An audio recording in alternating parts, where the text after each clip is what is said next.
Pagi itu, Sumatera terbelah.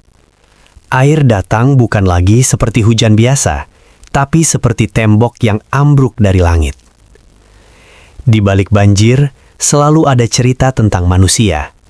Dan di balik cerita itu, ada rangkaian sebab yang jauh lebih rumit daripada sekadar faktor cuaca. Ini Rahma, 37 tahun. Ia masih ingat suara itu. Suara berat dari arah gunung, seperti kereta barang yang merobek sunyi pagi. Dalam hitungan menit, banjir bandang menelan rumahnya dan adiknya. Air hitam itu membawa serta pohon, batu, dan serpihan kehidupan yang hilang. Setelah banjir surut, 3 narasi utama segera mengemuka. Pihak berwenang menyatakan ini sepenuhnya karena cuaca ekstrim. Pemerhati lingkungan fokus pada isu hutan yang hilang. Sementara itu, sebagian warganet menduga ada teknologi modifikasi cuaca yang terlibat. Namun, data di lapangan memperlihatkan bencana ini terlahir dari interaksi rumit antara atmosfer yang berubah dengan bumi yang kehilangan sistem penyangga alaminya.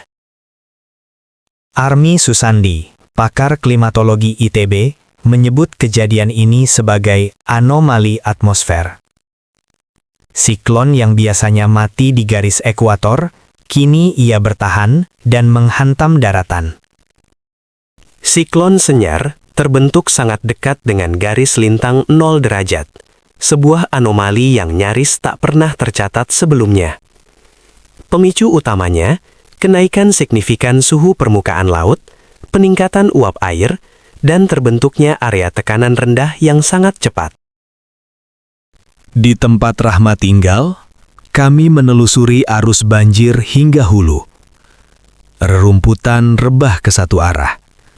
Akar pohon tercabut, seperti urat bumi yang terbuka. Dalam 1 dekade, lebih dari 2.000 hektare tutupan hutan hilang. Ketika hujan ekstrim turun, tanah tak lagi mampu menahan air. Gunung menyerahkan beban itu ke sungai, dan sungai menghantam desa. Cuaca ekstrim memang meningkat. Curah hujan kali ini menembus angka 200 mm, kategori ekstrim. Namun cuaca bukanlah penyebab tunggal. Ia hanyalah pemantik pada lahan yang sudah rapuh. Alam berubah akibat pemanasan global, dan kita mengakselerasi kehancurannya lewat pembalakan dan regulasi perizinan yang longgar. Di ruang digital, muncul dugaan lain, bahwa banjir ini adalah rekayasa, hasil teknologi HARP dari Amerika. Namun, penelusuran kami menemukan hal berbeda. HARP bekerja pada ionosfer, lapisan yang sangat tinggi, meneliti elektron untuk kepentingan komunikasi. BMKG dan Kominfo menegaskan, tidak ada bukti HARP mampu menciptakan siklon atau mengatur hujan. Ketika kami kembali ke hulu, sungai sudah tenang. Seorang warga tua berkata, "Sungai tidak jahat. Ia hanya mengikuti alurnya."